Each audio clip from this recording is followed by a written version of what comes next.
Welcome everyone to our second physical public cabinet meeting taking place in the town hall. I will say, as I always do, and especially on a day like today where we're seeing cases continue to rise, that we shouldn't have to be meeting physically given the challenges that we face, but we are meeting physically. This meeting is also live streamed, and certain officers and colleagues are joining virtually as well, and all decisions and indeed the recording for this meeting will be uploaded after the meeting. I'm going to ask Jessica Feeney very kindly to read out the protocol for participation in remote meetings. Thank you. Please only speak I think you'll need to mute your computer. Mine's muted. I think it might be. Okay. Have another go. Only speak when invited to by the chair. All participating members are to keep their camera on during the proceedings unless they're having connection issues. If you wish to speak, please raise your hand and direct all communications via the chair. Please ensure officers remotely attending that your mics are muted when not speaking. If you are referring to a specific page or picture in the report, please refer to the page number. If you are having technical difficulties, please use the chat function in the Google Meet to alert the meeting. Please do not use the chat function for putting formal questions to the committee or to make other comments. Any persistent destructive behaviour will result in removal from the meeting. Thank you.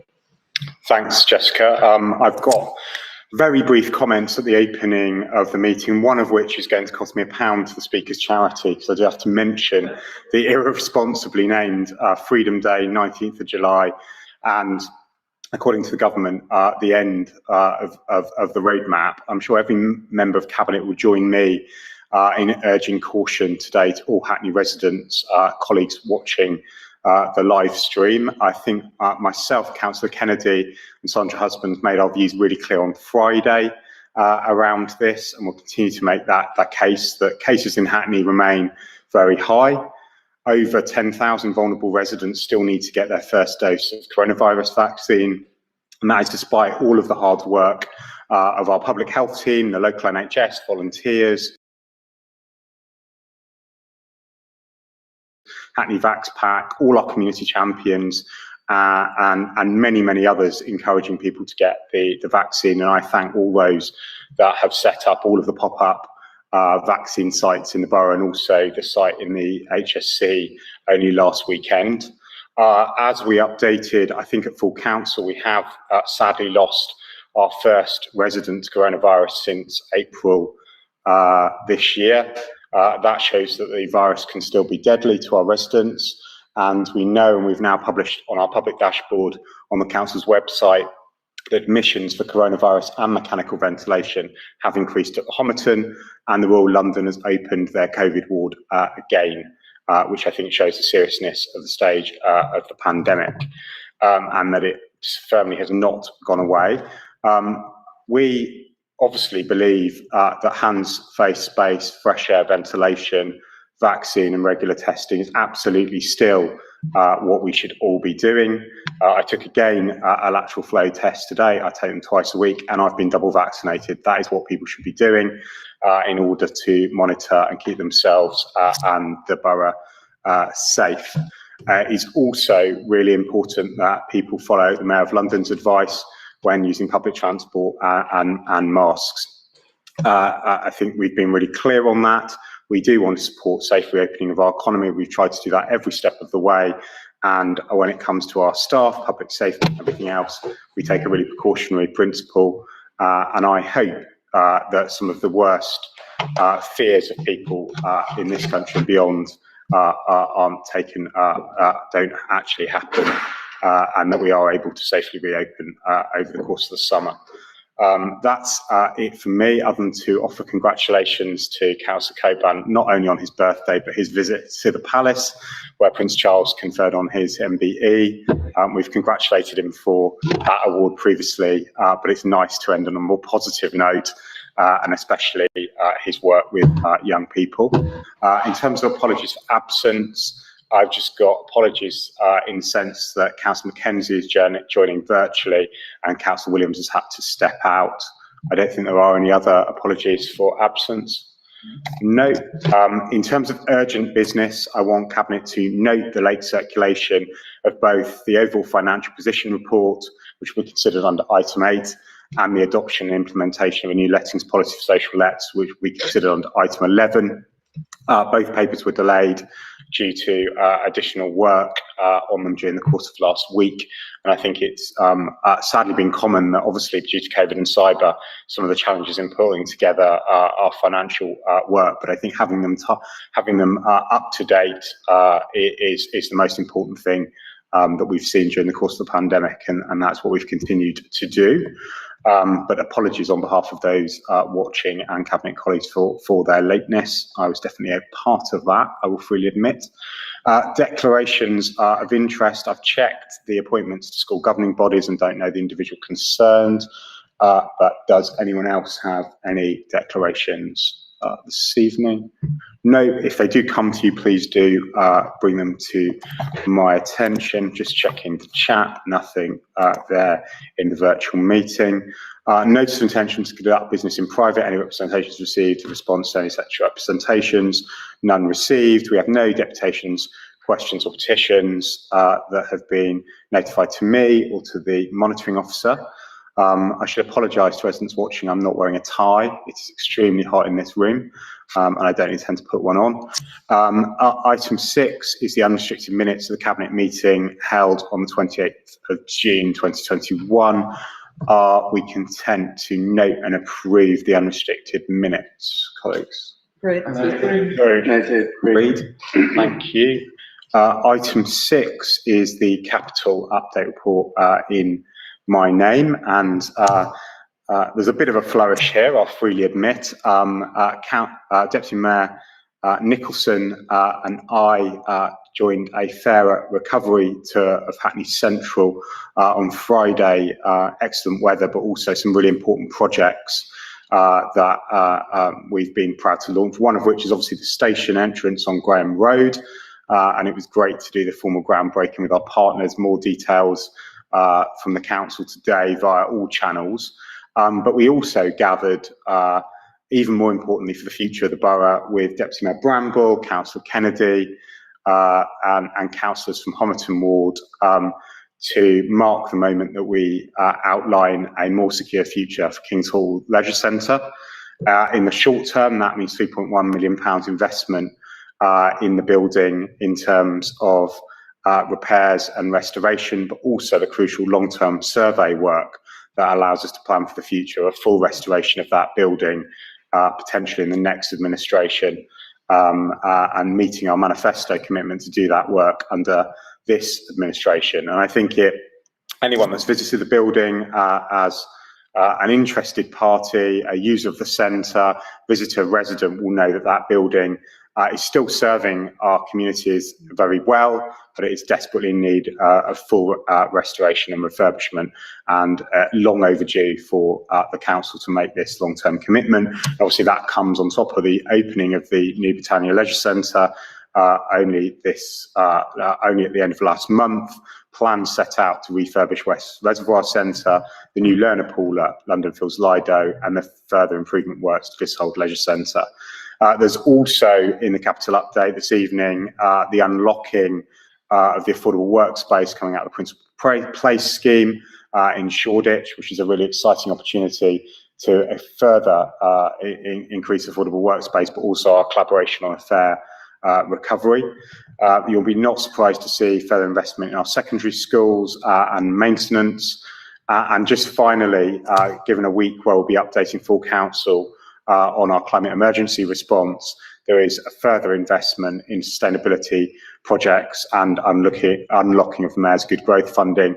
So 1.25 million on energy saving light bulbs on our streets, further investment on our trees in our parks, upgrades to drainage and flood mitigation, incredibly timely given the awful floods that we've seen across Europe and the terrible loss of life in Germany and Belgium. The expansion of our dockless bike scheme using Beryl, which includes cargo bikes, which is also really important for just transition, and only the first of many updates I'm sure we'll get over the course of this year on EV infrastructure across the borough.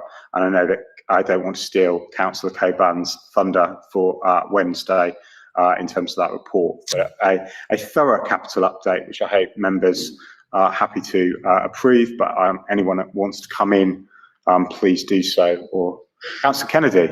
Thank you, Chair. I did just want to welcome especially the announced spend on Kings Hall Leisure Centre, and actually that money that we're putting into that, especially the guarantee to take it to RIBA Stage 3, shows our determination in that heritage building not to allow it to become another Hexton School, but to actually take it right through to fulfilment ultimately, although that's not what we are agreeing today. It looks, with after the provision of the on-time, on-budget Britannia Leisure Centre, the announcement here, as though we've got leisure centres on the ground. But I just wanted to outline for the benefit of residents and members that even with the new Britannia, even with a new King's Hall, we will still be under the recommended leisure water per head of population. So actually committing to this money now that we are to King's Hall shows our commitment to get as close as we can to the proper amount of leisure water in this borough for our residents. Thank you. Thank you, Councillor Kennedy. Yeah. Councillor Deputy Mayor Nicholson. Sorry, Mayor Glanville, are we on mics? Yep, thank you. Thanks, Mayor Glanville. I just wanted to kind of really pick up on the Section 106 contributions that are coming through to kind of complement and enhance the capital delivery programme here, and just to put a kind of a little bit of a hand up, and just to sort of say that from the kind of funding that's coming in through new development in the borough, how we're directing that into a lot of Councillor Coburn's initiatives around electric vehicle charging points, for example, and the rollout of that network, and the Doppler's bicycle schemes, for example, and just enhancing the capital investment that the council's making, and the important contribution that development in the borough makes to our capital programme in the future. Thanks. Thank you, Deputy Mayor Nicholson. And also, what will be at risk if the worst aspects of the government planning plans were to go through? Now, we think that may not be the case anymore, but obviously the Section 106 and SIL have made an enormous contribution to the borough's infrastructure. Indeed, Mayor Glanville. The kind of proposals in the so-called planning reforms that the government are currently thinking of implementing would mean that schemes such as those that we've got in this evening's capital update report would not be happening. And if they were happening, it would only be because central government would have allocated us the appropriate amount of money to do it. But to be quite frank, Mayor Glanville, I suspect that they're so far removed from our local needs that we would never ever receive this kind of investment to deliver for the residents of the borough from new development and planning. They wish to centralise it, but more of that perhaps on Wednesday. Indeed. Indeed. And to emphasise Councillor Kennedy's point, this is a sort of gateway one on King's Hall. It's not that final commitment. There's a lot more financial and survey and architectural work, and indeed co-production with residents to happen before we make a final decision. But I think it's really important to set up that final decision for the next administration, and that's what we're able to do here. And I think most of us that have served here know, through no fault of their own, previous administrations were not able to make that long-term decision around Haggerston Baths, and we're determined to not see that happen with another Edwardian baths facility in the borough. Are we happy to agree the report? Agree. Thank you. The OFP in Councillor Chapman's name. Thank you, Mayor. As set out in the OFP, this is the first report on our budget position for the current financial year 21-2, and I regret that we are currently forecasting an overspend of 3.9 million. The detail of this is set out and full in the report, but I just wanted to highlight that quite a lot of the main reason for this is for pressures within the children's services and adult social care areas, where, as we know, we're facing unprecedented levels of needs with completely inadequate levels of government support. Nonetheless, officers will go away and look at all areas of the budget with a view to coming forward with recommendations to reduce this deficit going forward, because obviously it affects both spend this year and, of course, financial stability and building next year and future budgets. So we will report further on that in the OFP and other next month. Just to dwell slightly on the vacancy factor, as you know, in last year's budget we put in savings of a vacancy factor over all the council's employment of around 6 million, and I'm pleased to report at this stage it looks like the vast majority of that will be achieved. Okay, so we ask you to note that report. Included in the report is a recommendation about the letting of leases on 3 properties in Walrond House, on leases of up to 15 years. These are units that were built as retail units and are being let as retail units. And I'll ask you to agree the letting of those leases and the associated delegations as set out in the report. Thank you, Mayor. Thank you, Councillor Chapman. And just finishing on those leases, Councillor Maxwell and I visited those commercial properties as part of the wider Waldron House towards the start of the year, and it's great that not only is our local economy robust enough that we're able to let commercial property, but the hard work of officers to do it, to my understanding, are potentially flourishing local businesses. So again, part of the fair recovery work and long-term income for the council in the future, but also businesses that are anchored in their communities and will serve those communities. So again, really important. Don't want to take away from the overall report, Councillor Chapman, and a very thorough report this month, as usual, and thank finance colleagues especially. Any other comments on the report, or we're happy to agree the report? Agreed. Thank you. Item 9 is the service level agreement for a joint City and Hackney public health service. Councillor Kennedy. Thank you very much, Chair.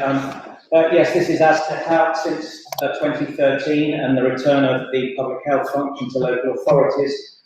We've had an agreement, a very profitable and useful agreement for the health of both populations in the City of London and LBH, a joint service level agreement for the public health function, whereby Hackney hosts the function and commissions services across both the City and LBH. This is a continuation of that agreement. Thank you. Thank you, Councillor Kennedy. And I think one of the most successful partnerships the council is involved in, and I think highlighting the return of public health to councils and its crucial role in the pandemic. And I can only imagine what it would have been like under previous relationships. And I just don't, I can only imagine. But obviously, I think this partnership works incredibly well and brings a huge amount to both the city and to Hackney residents, and gives us strength in the system that has protected our place-based work all the way through public health, but also into our integrated health work as well. And I think brings all of our residents and health system far more than if we were separate during this time and elsewhere. Are we happy to agree the report? I assume it's going through governance in the city in a similar way. Yeah. Councillor Kennedy has referenced. Yeah. Agreed? Agreed. Great stuff. Fantastic. Item 10, Parking Enforcement Plan Review 21 to 26. Councillor Coburn. Thank you, Mayor Glanville. Yes, I'm delighted to introduce the 4th iteration of our Parking Enforcement Plan for public consultation between 21 and 26. We would have all seen that since the start of the pandemic, there's been a reduction of motor vehicles on our streets, which is, in many ways, has helped us reimagine what the future of our streets could look like as we seek to rebuild a greener Hackney. And this parking enforcement plan really speaks to that, which is really to avoid a car-led recovery that will negatively impact the lungs of our residents, and really try to encourage more and more people to, one, to drive less, but also to, if they are driving, to switch to much more cleaner sources of vehicle. And our vision as set out in this PEP includes, one is to really support the creation of sustainable streets for everyone by reprioritising more of our curbside spaces to support greening in the borough and sustainable transport, providing high quality customer focused services that respond to the needs of our residents, businesses and visitors, encouraging fewer private vehicles on our roads, and a switch to cleaner vehicles. And I would say, when we say switch to cleaner vehicles, our priority is to reduce car usage in Hackney, but where people do need to drive, we would prefer them to drive cleaner vehicles, although it's our main focus to reduce car usage in the borough.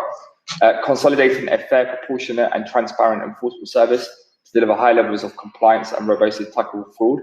And of course, delivering a consistent approach to parking products and services on all our council managed estates. So what we'll see over the next 5 years is innovative policies that will hopefully help us achieve our ambition to rebuild a greener Hackney, reduce private vehicles on the streets of Hackney. We already know that only got a third of our households only driving vehicles in the borough, and we want to continue doing that, particularly around reducing air pollution. But what this parking enforcement plan seeks to do is really distinguish the difference between pollutant vehicles and non-pollutant vehicles, and that's why there's a heavy emphasis on the fact of switching to cleaner vehicles and some incentives to try to shift residents to move towards electric vehicles, albeit we know that there are issues around pricing of electric vehicles. And hopefully what the parking enforcement plan will do is help support the government's plans to phase out the sale of diesel and petrol cars by 2030. So as set out on the appendices. Thank you, Councillor Cockburn, and absolutely highlight everything that you've said, but also this is going out to an extensive period of consultation, starting in the summer but going through to the autumn. I think it's really important that residents and concerned people get involved once the consultation starts, and again emphasising how much we want to involve the borough in this dialogue. Any other questions or comments? No, can't see anything virtually. Can I also thank Councillor Mackenzie for his work on this, and the joint element of obviously some of the harmonisation with our housing parking policies, but also our recognition of the difference between streets and estates as well, and the need to have that recognised in the policy. Are we happy to agree the report? Agreed. Yeah, agreed. Thank you. Agreed. Item 11, which is the adoption and implementation of a new lettings policy for social lets. I think it represents a year-long piece of work. The paper is obviously in my name as current lead member, but ably served by a mayoral advisor, Councillor Ette. We also thank Deputy Mayor Renison, who's on maternity leave, for kick-starting the process, but it is firmly a piece of work that Councillor Ette has been leading in recent months. All of the internal dialogue, resident engagement, stakeholder engagement, and the huge cross-council working to get the policy to us this evening in the form that it is there. And I'm not going to steal any of Councillor Ette's thunder, but just hand over to her to say a few words about the report. Thank you, Mayor Glanville. The lettings policy, like you rightly said, is with regards to our manifesto, 2018 manifesto commitment. And that is where we said we will manage the rising demand for social rented homes in Hackney, and to review how we allocate those homes to ensure the system is as fair and effective as possible, to ensure that it's ensuring those in the highest need are priority. I am proud that with regards to this policy, that the policy will put those in greatest need first. And I also know that we know that there are many people who will not be on the register, but there is no doubt we take absolute responsibility to these families incredibly seriously too, and we're committed to help them with a new bespoke service using all the tools in our proposal.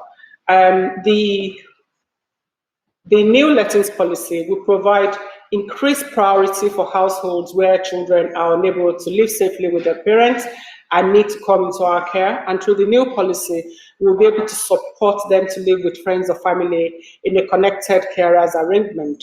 And also there is additional protection for households with children living in overcrowded housing, including where they do not meet the higher threshold of being. What we are, with regards to the new policy, we had 5 tiers in the past, now it's about 3 band, and then we also have an additional transitional band. And definitely, why have we done this? This, apart from the fact there's a manifesto commitment, you will all agree with me that the government has not made anything, has made things difficult for us, and we're doing this after 11 years of austerity and against the backdrop of a decade-long housing crisis. And this is a lack of government investment, which means there is chronic shortage of housing, affordable housing in Acne. I present the recommendation and the report to the House. Thank you, Councillor Ette. And I think you've very powerfully set out there why we're doing this, but also what you've added to the process in terms of the policy development. You've very clearly also articulated in a blog that you've written for the Council's website a further unpacking beyond obviously what is in the report. And I'd just like to pay tribute to you, but also all of the housing needs officers for their work on the report and their ability to listen about some of the challenges that our residents face and making sure that it's as fair as possible. I would also like to emphasise, as we've already said, the national element of the housing crisis. And for anyone that has any doubt about our commitment to building new council housing, not only referencing what is going to happen Wednesday evening in terms of us resolutely standing up for a local planning system that can serve our populations and deliver genuinely affordable housing, but also the 3 later cabinet items that related to council house delivery just in this one cabinet meeting. So a huge amount of work to make sure that we let fairly what we have and we build, but also that we're resolutely in favour of building new council housing, as you've already said. Are we happy to, in that context, approve the report? Agreed. Yeah, great. Great, thank you. Councillor Williams, would you like me to bring item 13 up? Yep. So I'm just going to slightly reorder the agenda and bring Councillor Williams' item on adult learning and the Commission into Diversity and Inclusion into Digital Tech up the agenda and hand over to Councillor Williams to introduce her report. Thank you, Chair, and I'm really pleased to be able to introduce both these papers this evening on adult learning and diversity in tech, and papers 2 very important strands of work. This is the first time in 2 decades that the Council has put in place a strategic framework and evidence base to underpin decision making in relation to adult education in the borough. I'm proud that I've been able to lead on this as the Member for Employment, Skills and Human Resources, and it reflects a change made in September 2020 when the Council's Adult Learning Service was integrated with the Council's wider Employment and Skills Service. This change signals a really clear message, and that is that access to adult learning is a political priority for this administration. The framework will enable clear political oversight for adult learning provision in the borough and reflects the importance of adult learning as one of the Mayor's priorities to tackle inequality. Given the work the Council is undertaking to ensure a fair recovery from the COVID-19 pandemic and build a more inclusive economy, in the context of the significant structural changes to the economy, the risk of significant increases in unemployment and poverty, there could be no more important time to put in place this strategic approach for this vital service. The document focuses on delivering outcomes to improve the life chances of those residents who are at the risk of being left behind. It also sets out 3 areas of focus for adult learning provision: training with a direct link to employment opportunities, building general and transferable skills, supporting our residents' well-being and positive mental health. And there's so much more I could say, Chair, but I'll leave it there. There's the number of courses we've delivered, plans for delivering blended learning next year. The pandemic has shown just how important that is the balance between accredited and non-accredited courses, the total number of learners enrolled, etc., etc. On the Diversity in Tech Commission, Chair, if I might, this paper marks the delivery of the 2018 manifesto commitment to establish a commission into diversity in tech and digital tech, with aims of closing the STEM skills gap over the long term. In the context of significant structural changes in the economy, increasing inequality, the polarisation of the labour market, and the need to ensure equitable recovery, it's more important than ever for us as a council to lead on this area of work, to engage our diverse communities and to understand the intersecting barriers residents face in accessing good jobs in the local digital economy. Can I just take a few more minutes, if I may? There are a number of things that the Commission will seek to do. It will take evidence from our communities that are currently underrepresented across the sector to understand the intersecting barriers they face in accessing opportunities. Over the next 12 months, it will take a bottom-up approach. It will take time to listen to residents, to hear their stories and to capture those, with a focus on accessibility within the sector. And space will be created for residents and communities to explore their ideas and contribute to innovative solutions and to address inequalities. Stakeholders such as employees, educators, charities and academics will all be brought together. And finally, it will deliver resident-led recommendations for changes to address the gaps. And I ask you all to support the paper. Thank you, Councillor Williams, and thank you for your resolute leadership on this agenda. I think there's two other things I'd like to say is thank Andrew and his team and the officers watching, but also how that team has come together. Yes. I think there was a lot of concern about how that would play out. We met the team informally a couple of months ago in one of the virtual drop-ins, and seeing that energy and that cross-fertilisation across that team was just really heartening, and I really pay tribute to all of them, both on the virtual meeting tonight, but also beyond, for what they're doing. And I think that really exciting opportunity that has actually already started to capture the public imagination around the diversity in tech. And I know Newham, looking at what we're doing as part of this and having a true, the inclusive innovation district on the edge of Hackney and into Newham, supported by the Mayor of London and the GLA. And I think it's also really important that when something is a political priority of the council, that it comes to cabinet and is endorsed in this way and is a public document, and that we're able to discuss it and see it framed in this way. So thank you also on that point. Are we happy to? Thank you for just mentioning the officers. I totally forgot to give my thanks to you for a huge amount of work that they put into capturing the imagination of this paper and delivering on the incredibly important agenda. Yeah, thank you. They are there. We can see them. It's unfortunate they're sort of beyond view, but thank you indeed for everything that you've been doing, and make sure that they're read into the minutes as well. Are we happy to agree the report? Agreed. Yeah, agreed. Right, I'm really excited to see the outcome of the commission as well. So thank you. We'll go back to item 12, which is the Air Quality Action Plan 2021 to 2025. And again, Councillor Cockburn, thank you. Yeah, thank you very much, Mayor Glanville.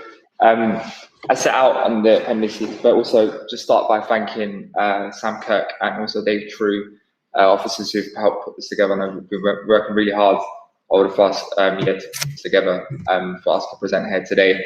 Really proud to present the Air Quality Action Plan to Cabinet, setting out the tough action that we need to take in Hackney to rebuild a greener Hackney for all of our residents, reducing wood and coal burning, improving construction emissions, and reducing polluting traffic across our neighbourhoods, so we can all enjoy what we always talk about, which is like cleaner air, healthier lives, and better neighbourhoods.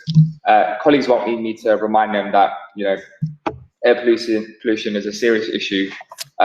More than 10,000 people die a year related to air pollution related issues, and many of it is close to home as well. An estimated actually 7% of deaths among over 30s in Hackney can be attributed to particulate matter, which is why we're among only a few councils in London that are adopting the strict new World Health Organization limits on this type of pollution.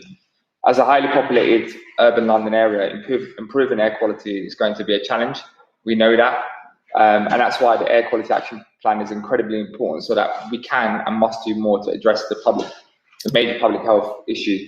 The new Air Quality Action Plan sets out 47 actions that will help improve air quality and thereby protect the health of all who live, work and study and visit in the borough. And we go even further by committing to adopt the WHO's backed guidelines on the harmful particulate matter pollution known to stung lung growth in children and cause respiratory and cardiovascular problems amongst all groups. Schools, medical facilities and care homes will also be prioritised for further evaluation and measures to reduce air pollution. And this is really building on some of the great work that we've been doing on the expansion of our school streets in nearly all primary schools across the borough. As part of the plan as well, the council will be invested into new real-time pollution monitors to supplement its existing network of diffusion monitors. I can go on, but I think colleagues will be very aware that the air quality is a serious issue in Hackney.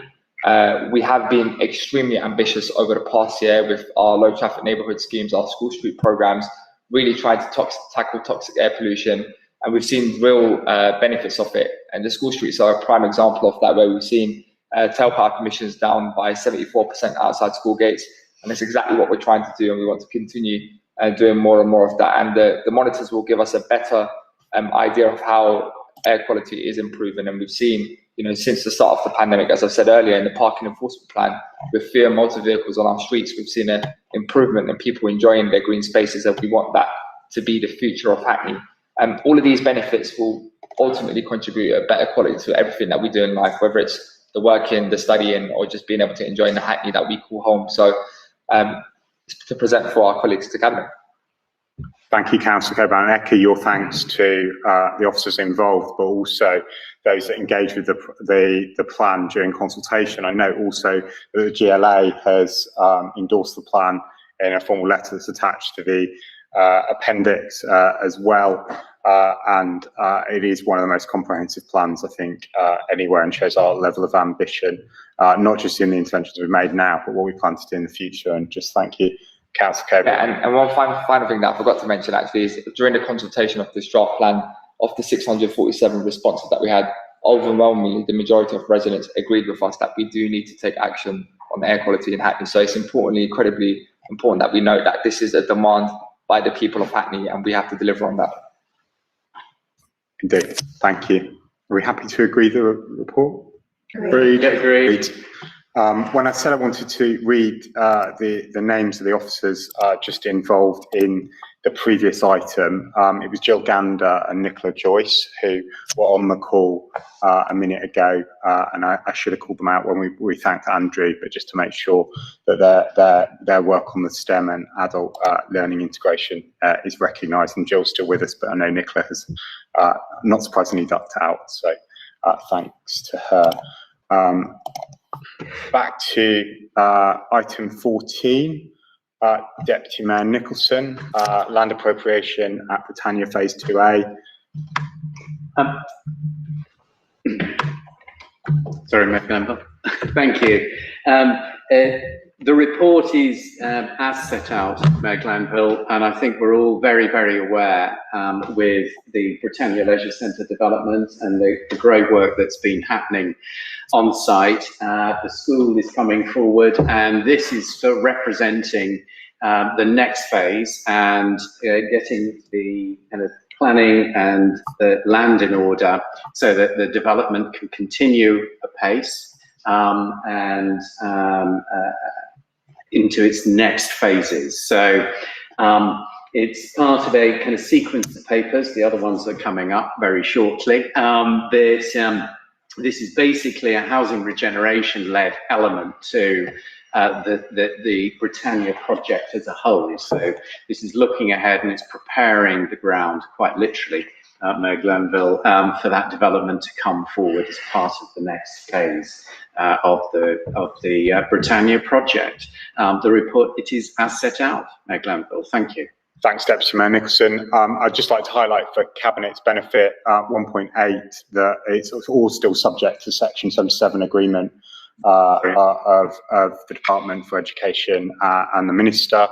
But it's absolutely right that we've got all of our procurement planning and land assembly work in order so that we can start on site, assuming that permission and making sure that the noisiest works take place during the school holidays, as has been worked on extensively by yourself, Deputy Mayor Bramble and Deputy Mayor Renison, and council officers from again across the council. And just as I said at council, it's really important that this element of the project is where the new council homes for social rent and shared ownership are being built. So for that broader context beyond what Deputy Mayor Nicholson said, we're happy to agree the report. Agreed. Agreed. Thank you. So item 15, Buckland Street, appropriation for land for planning purposes. I thank colleagues that are joining Deputy Mayor Renison, I know this evening, that have been working on this extensively. I think it's already the Buckland Street project being nominated for housing awards, which is really great to see. And before Deputy Mayor Nicholson introduces the report, I remember joining Councillor Mackenzie and I think Councillor Williams at Estate Committee meetings on Estates Plus in 2008, looking at the building of what was then housing association properties on these sites. And I'm really pleased that this time we're back to build actual council housing for council rent in council ownership for local residents in Hoxton West and St John's Estate. Deputy Mayor Nicholson. Absolutely. There is little more to add, Mayor Glanville, to that fantastic introduction. Again, it's an enabling decision that we're making this evening. And as you rightly pointed out, the land, once the development is completed and the new homes are built, then that land will return back to the housing revenue account and it will be held by the council in perpetuity, and the homes that will be built out likewise. So it is as set out. Thank you, Deputy Mayor Nicholson. Councillor Maxwell. Okay, that doesn't seem to be working, but can you hear me? Yeah. I'm sure I speak for Councillor Williams and Councillor Mackenzie. I don't think they will mind that we are so pleased to see both Buckland Street and Wimborne Street moving ahead on this. As you said, Mayor, some of this has been a long time coming. We should, as has been mentioned earlier around the lettings policy, we should not be in this position. We should be given, there should be money and funding to build council housing, but we haven't let that stop us develop council housing in Hackney. And we've used this to use the private housing to subsidise our shared ownership and our council tenancies. And I'm very pleased that I think it's something like 30-30-30 roughly. And that has been the hard work of officers to ensure that we've got that in Hoxton West. So I'm very pleased to see more council housing that will be developed in Hoxton West.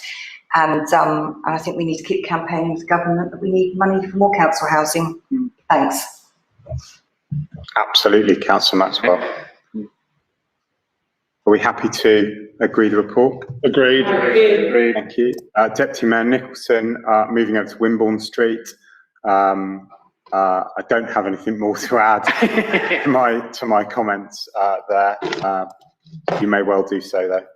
Only to add, Mayor Glanville, that this decision that Cabinet's been asked to make is also an enabling decision for housing regeneration, just to get that clear. It is on the Wenlock Barn estate, which may be of interest for some colleagues. And again, following on from the fine words that Councillor Maxwell said and yourself on the previous item, again, this is to enable the building of council homes and for us, enable us to do it ourselves as a council, as an administration. So the report is as set out. Thank you very much. Thank you, Deputy Mayor Nicholson. I've got Councillor Mackenzie's virtual hand, so if we can bring him in. Commend on this report to Cabinet and just share kind of like the enthusiasm of residents on Wenlock Barn estate in terms of like the addition of much needed council homes in Hoxton West and Wenlock Barn estate. The overall accumulative picture for residents in Hoxton West and Shoreditch as a whole, with a brand new leisure centre, a brand new school, 2 community halls, one on Wenlock Barn Estate. There's a real feeling as though kind of like Shoreditch and Hoxton West is a very important part of the borough. And so Hoxton West and Shoreditch is no longer a neglected part of the borough, as residents did used to feel a few years ago. So I very much support not only this development, but all the community developments over the last 5 years. Thank you, Councillor Mackenzie. I just wonder, for the sake of the record, whether you just want to note that you're also a resident of Wenlock Barn Estate. I know that doesn't prejudice your comments at all. It's actually heartfelt as a local councillor and cabinet member. But just for the record, that's probably the wisest thing to do. Are we happy to, Buckland is not on Wenlock Barn Estate, for the public record, Wimborne is. Yeah. They are different. But thank you, Councillor Mackenzie, and I really echo everything that you've had to say. Are we happy to agree the report? Agreed. We are now moving away from the personal life journeys of senior politicians in the council in Hoxton to somewhere completely different.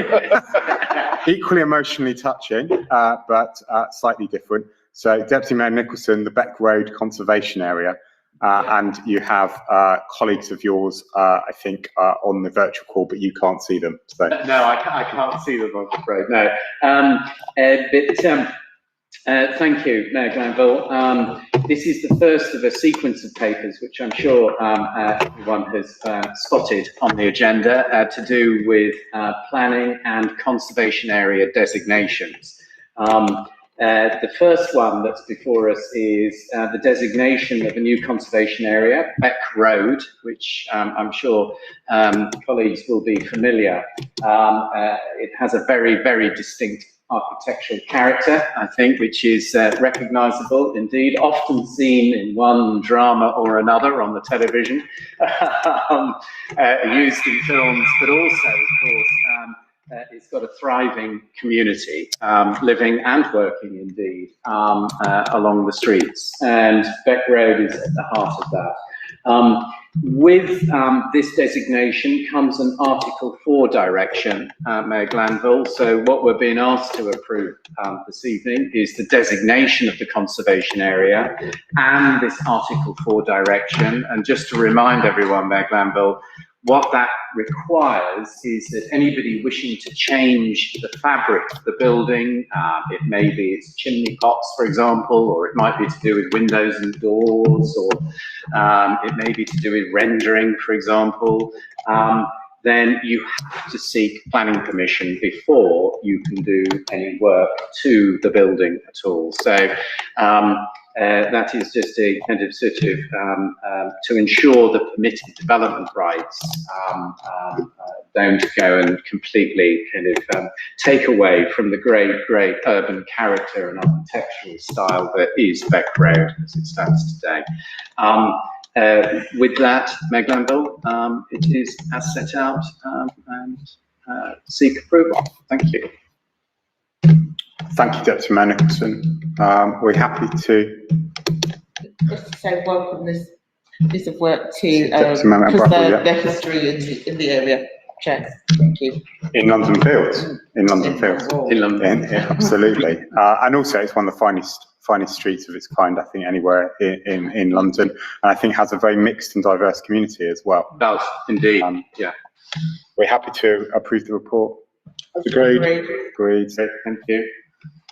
I failed to thank officers before they left the call, Rachel Bagnall and Francis Kwartang, who worked on the Buckland and Wimborne projects, were there earlier, and I'm sure we'll send our thanks to them on email. I've started writing the email already.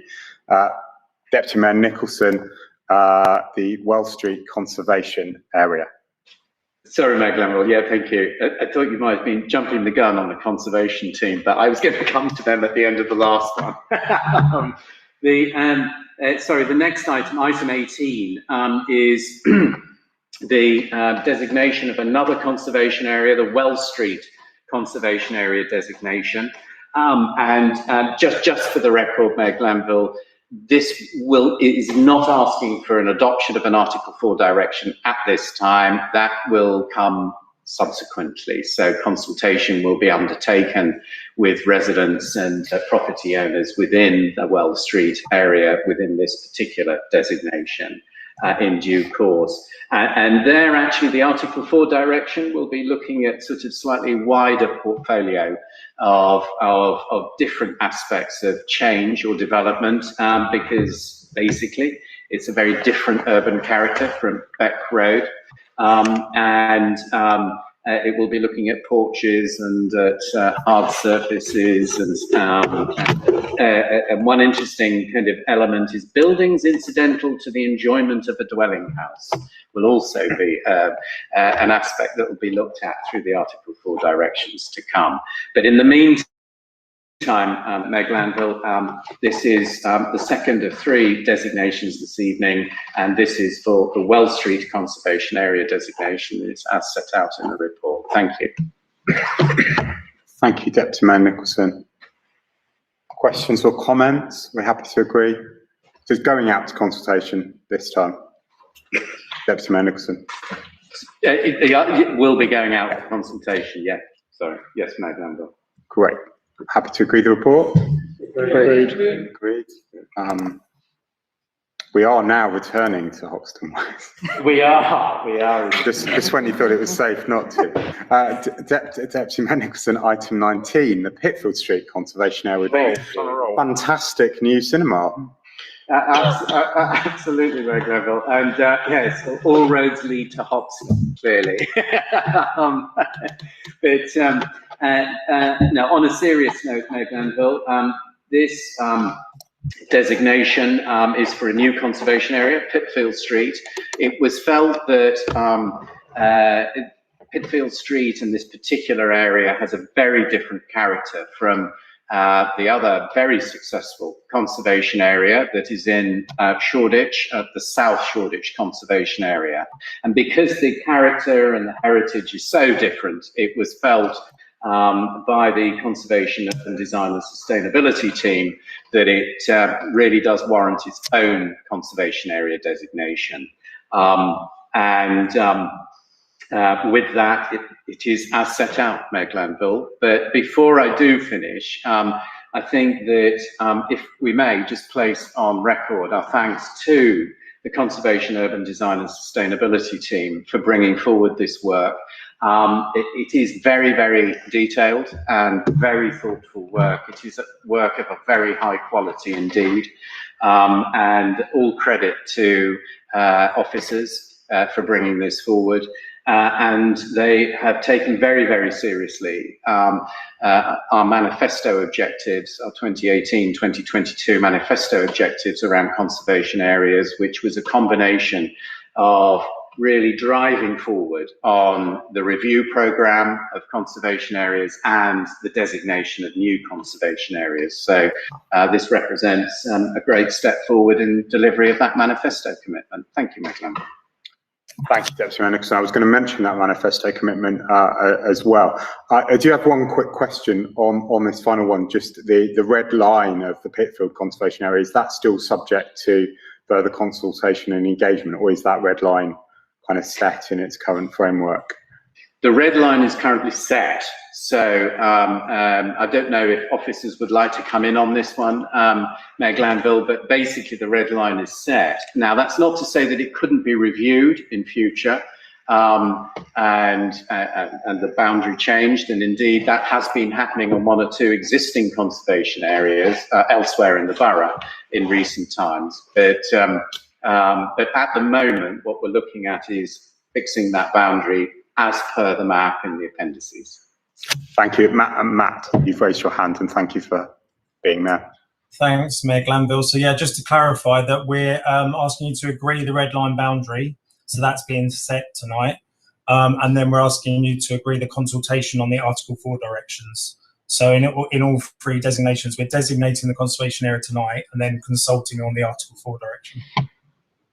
Great, that's really helpful. Thank you, Matt and Deputy Mayor Nicholson. And for colleagues, it's a very interesting red line with some absolutely critical borough assets from St John the Baptist School and Church to some incredible mid-century social housing and other borough infrastructure. And I think, again, the vernacular there is absolutely fascinating around the history of the borough and the different types of housing. So, Deputy Mayor Nicholson.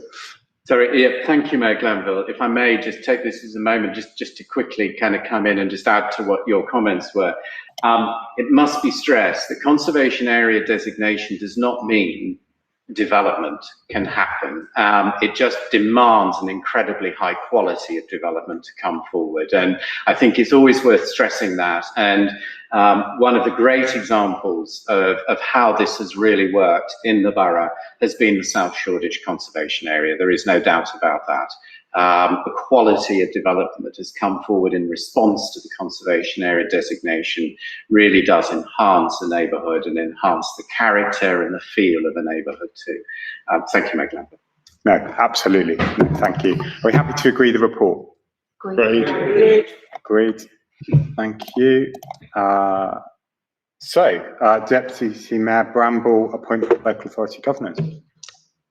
Thank you, Chair. As set out, we have one recommendation for approval and just another opportunity to thank governors across the borough for their contributions. Hackney has done a fantastic job in supporting their children and young people and their families through the pandemic, not just their academic abilities, but ensuring that they helped us in distributing foods to our children, focusing on mental well-being and welfare checks, not just for children, but also their families. Governors have been instrumental in that work and just want to extend my thanks to them. Absolutely, Deputy Mayor. Every risk assessment, every piece of work that they have done through the pandemic as governing teams and governing bodies, I think deserve our thanks. And I also know that Colston School is going through some incredible refurbishment work at the moment. And if you're unaware of it, do follow them on Twitter and see some of the images of the school and the refurbishment. They're incredibly proud of that work. And obviously we want to enhance that with the 21st Century Street on Colston Crescent in the future. And that just goes back to the OFP report earlier on, that we have a continued investment in our schools despite the budget challenges that we face. Indeed. Brilliant. Are we happy to agree Rosie Condon's appointment? Agreed. Sorry. It is, I'm not too sure, but it's better to say that I don't know Rosie Gordon, but just to declare that I'm a local authority governor, if that makes any difference. At the school or at another school? At another school. Another school. I don't think that has an impact other than in our wide praise for you in your other role. Are we happy to agree the report? Agreed. Great, thank you. There's no other unrestricted business that I consider to be urgent. The date of future meetings is set out under item 22. I've been 5 years in this chair, I've just realised tonight. I think I was Deputy Glanville the last time 5 years ago, and on the 13th of September it will be the 5th anniversary of this administration. So we look forward to the 13th of September. We've had a lot this evening. We're no longer 5-minute cabinet meetings as we were previously, but thank you everyone for attending and look forward to seeing you at full council on Wednesday evening. And congratulations to you, Chair, on your 5th year. Thank you. Thank you all. You're all part of it. End the live stream.